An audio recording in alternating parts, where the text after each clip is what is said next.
Why doesn't Freddy Krueger scare new generations? Imagine falling asleep and being haunted by a nightmare that feels more like a joke than a terror. That's what Freddy Krueger used to do in the 80s and early 90s. His name alone could send shivers down spines. But today, many young people don't find him frightening at all. So why is that? Well, it all comes down to how his character has changed over time and how horror has evolved. Freddy Krueger first appeared in 1980 as a truly terrifying villain. He was a dark figure with a burned face, a striped sweater, and a glove with razor blades. He invaded dreams to hunt his victims, blending horror with dark humor.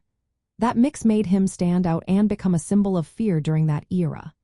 His stories tapped into fears about nightmares and the unknown, making him a true icon of horror history and culture.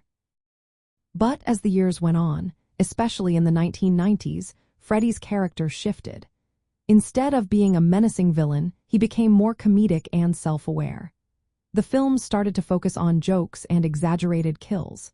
This tone change made him less scary and more like a parody of himself. Audiences grew tired of the repetitive storylines and the overexposure of the character. Another reason is that the cultural context changed.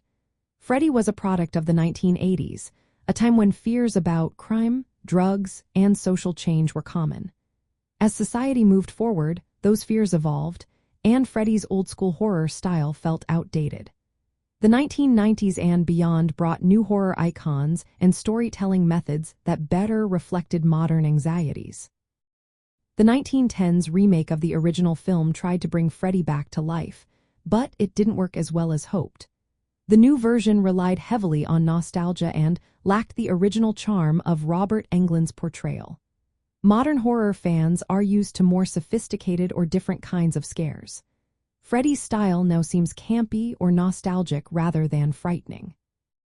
In the end, Freddy Krueger's decline as a figure of fear is mainly because he's become a cultural relic. His character was tied to a specific time and style, and overexposure made him lose his edge. Horror has moved on, and new icons and themes now better capture what makes people afraid today. Freddy's legacy remains important in horror history, but his power to scare has faded as the genre and its audience have changed.